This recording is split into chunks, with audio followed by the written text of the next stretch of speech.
Broadcasting live from the University of North Texas, this is NTTV Nightly News. Thanks, Hannah. Earlier today, Denton High School's pep rally was canceled due to threats made on Snapchat. Besides raising taxes, a number of other more innovative ideas are in play. Voting is over and now the anticipation begins. And we do have a special guest joining us, the president of Women Organizing Women, Debbie O'Reilly. The study examined rates of gun violence over a 13-month pandemic period and compared them to the same period during the previous year. I'm here at the Honors Hall with a number of student and faculty. The atmosphere is one of excitement and enthusiasm. In DFW, it's an average of $4.07.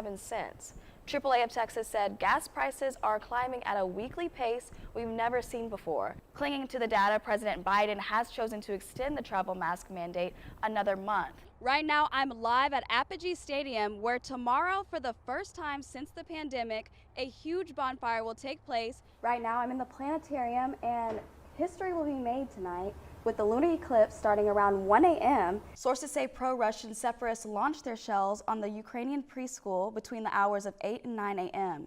And officials had to reschedule 6,300 people who were set to get their vaccinations or their boosters both today and tomorrow. If you ever felt like a one-week vacation isn't long enough, this is for you.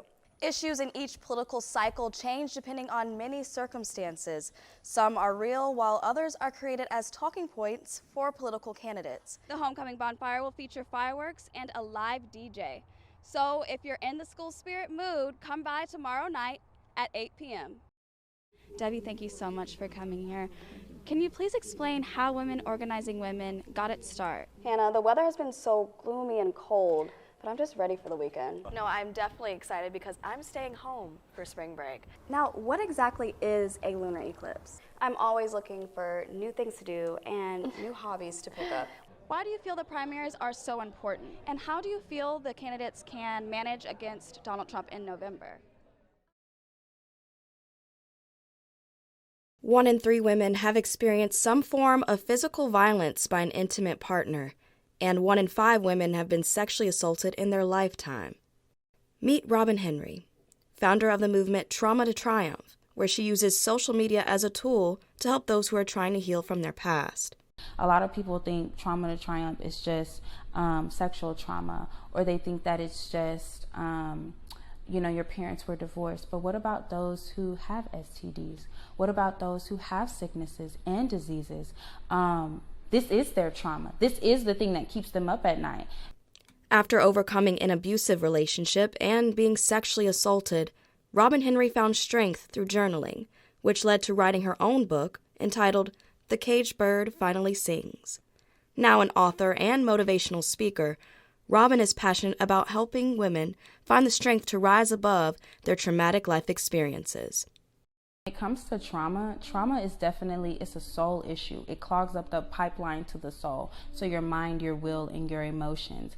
And so what I want to do is to help women cleanse that. Like, let's go ahead and clean that up, because once you get your mind right, your thoughts get in order, your actions get in order. And when your actions are in order, your life is in order.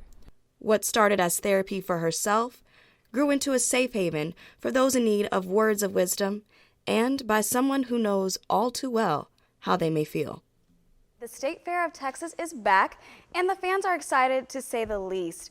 One of this year's main attractions is the petting zoo sponsored by Encore. Take a look. I'm so excited today. We're at the State Fair, and we're taking a look inside the petting zoo. From as early as the 1920s, the State Fair of Texas has hosted some of the world's cutest animals. After a year-long hiatus, Texans are lining up at the petting zoo to catch a glimpse of animals from all over the world, including zebras, pigs, donkeys, and of course, one of the official state animals of Texas, the longhorn. Which obviously they got their name from their horns, which can grow from 7 feet from tip to tip. Longhorn cattle developed close to 500 years ago from Spanish cattle and survived harsh conditions to become the longhorn we know today. Now, the longhorn may be the state's beloved mascot, but it was actually the goats who were a favorite among the crowd. Stealing the show, the baby goats were ultimately well fed by the end of the day. Fairgoers will have until October 17th to indulge in the petting zoo experience. Reporting for NTTV News, I'm Kayla Holt.